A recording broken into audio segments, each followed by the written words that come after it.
नमस्कार मंडळी, श्री स्वामी समर्थ। मंडळी, जर आपले काही अपूर्ण इच्छा असल्यास, तसेच तुम्हाला काही अडचण असेल किंवा तुमच्या कामात सतत अडथळे निर्माण होत असतील, तर ते महत्त्वाचे काम जर आपल्याला निर्विघ्नपणे पूर्ण करायचे असेल, तर आपल्याला फक्त श्री स्वामी समर्थ यांचा एक अत्यंत प्रभावी उपाय करायचा आहे। तुमच्या सर्व प्रकारच्या इच्छा तसेच कामे पूर्ण होण्यास सुरुवात नक्की होईल।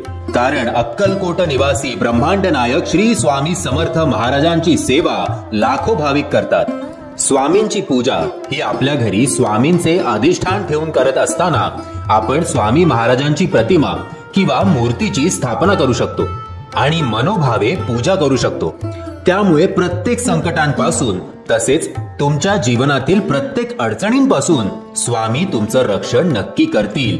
कारण श्री स्वामी समर्थांची कृपा तुमच्यावर नक्कीच होईल आणि कोणत्याही गोष्टीची कमी तुमच्याकडे किंवा तुमच्या परिवारात अजिबात राहणार नाही। याशिवाय घरात धन येण्याचे नवीन मार्ग निर्माण होण्यास सुरुवात होईल। गरिबी आणि दारिद्र्यता दूर होऊन घरात माता लक्ष्मी वास करेल। आज या व्हिडिओमध्ये मी तुम्हाला स्वामी समर्थांची एक सुंदर प्रार्थना सांगणार आहे। ही प्रार्थना दिवसातून एकदा तरी स्वामी महाराजांसमोर बोला। तुमच्या भावना स्वामी समर्थ महाराजांपर्यंत नक्की पोहोचतील।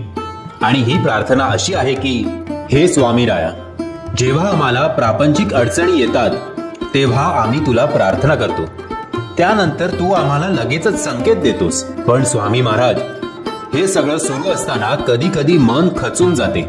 म्हणून हे श्री गुरु दत्तात्रेय, सर्वप्रथम माझ्या प्रत्येक कर्मात अटूट अभंग विश्वासाची शक्ती दे।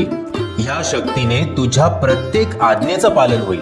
हे गुरु माऊली, मला माहितीच आहे की माझ्याकडून प्रार्थना करून घेणारा सुद्धा तूच आहेस, त्याचं फळ देणारा सुद्धा तूच आहेस आणि फळ मिळाल्यानंतर आनंदी होणारा सुद्धा तूच आहेस।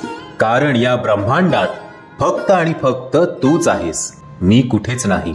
हे स्वामी समर्थ महाराज, तुला कोटी कोटी धन्यवाद, तुला कोटी कोटी धन्यवाद। मंडळी, ही प्रार्थना अगदी शब्दशः नाही बोललात तरी चालेल, पण तुमच्या मनात जे काही असेल ते सर्व तुमच्या गुरूंसमोर, तुमच्या स्वामींसमोर किंवा ज्या कुठल्या देवी देवतांना तुम्ही मानता त्यांच्या समोर स्वतःचं मन मोकळं करा। आणि देवारातल्या देवांसमोर जर तुम्हाला मन मोकळं करता नाही आलं, तर किमान तुमच्या आईशी, तुमच्या बायकोशी, नवऱ्याशी, भावाशी, बहिणीशी, ज्यांच्याकडे तुम्हाला मन मोकळं करावंसं वाटेल त्यांच्याकडे स्वतःच्या मनात जे काही आहे ते सगळं बोलून टाका। कारण देव, स्वामी हे सर्वस्वी आहेत, प्रत्येकाच्या मनात आहेत। त्यामुळे तुमच्या मनात जे काही घालमेल चालली आहे ती त्यांच्यापर्यंत नक्कीच पोहोचेल। पण अलीकडच्या काळात जिकडे आपण बघतो की माणूस स्वतःच्या मनात खूप काही ठेवतो आणि मग हळूहळू तो डिप्रेशनचा शिकार होऊ लागतो। आणि मग एक दिवस असा येतो जिकडे त्यांनी उचलायला नको ते पाऊल तो उचलतो। म्हणूनच सांगतो, मनात जे काही आहे ते तुमच्या नातेवाईकांकडे किंवा मित्रांकडे किंवा देवाऱ्यातल्या देवांसमोर जे काही आहे ते बोलून मोकळं व्हा। श्री स्वामी समर्थ।